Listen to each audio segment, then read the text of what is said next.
Hello everyone, welcome to Commodities Podcast. This is Rakesh Khanna from Mirae Asset Sharekhan. Today we have an update on gold.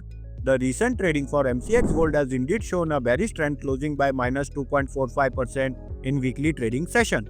The formation of lower highs and lower lows within a falling channel and price trading below 20-day exponential moving average further reinforces the bearish sentiments in the market.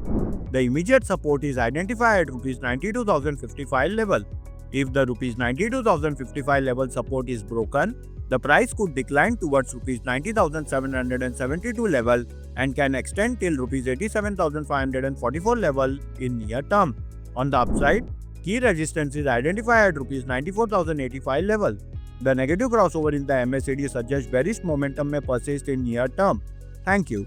नमस्ते, मैं Rakesh Khanna Mirae Asset Sharekhan की तरफ से आप सबका commodity podcast में स्वागत करता हूं।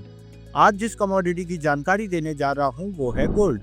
MCX गोल्ड के लिए हालिया व्यापार में वास्तव में एक मंदी की प्रवृत्ति दिखाई है, जो साप्ताहिक ट्रेडिंग सत्र में माइनस 2.45% बंद है।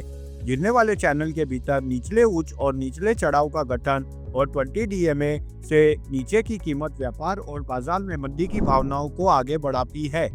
तत्काल सपोर्ट की पहचान 92,055 स्तर पर की जाती है।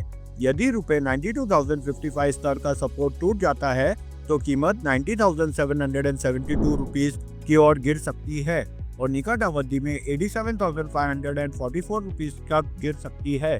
उल्टा प्रमुख रेजिस्टेंस की पहचान 94,085 रुपये की जाती है। MACD में नकारात्मक क्रॉसओवर का सुझाव है कि मंदी की गति निकट अवधि में बनी रह सकती है। धन्यवाद।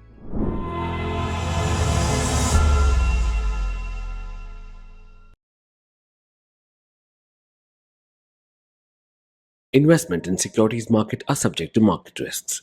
Read all the related documents carefully before investing.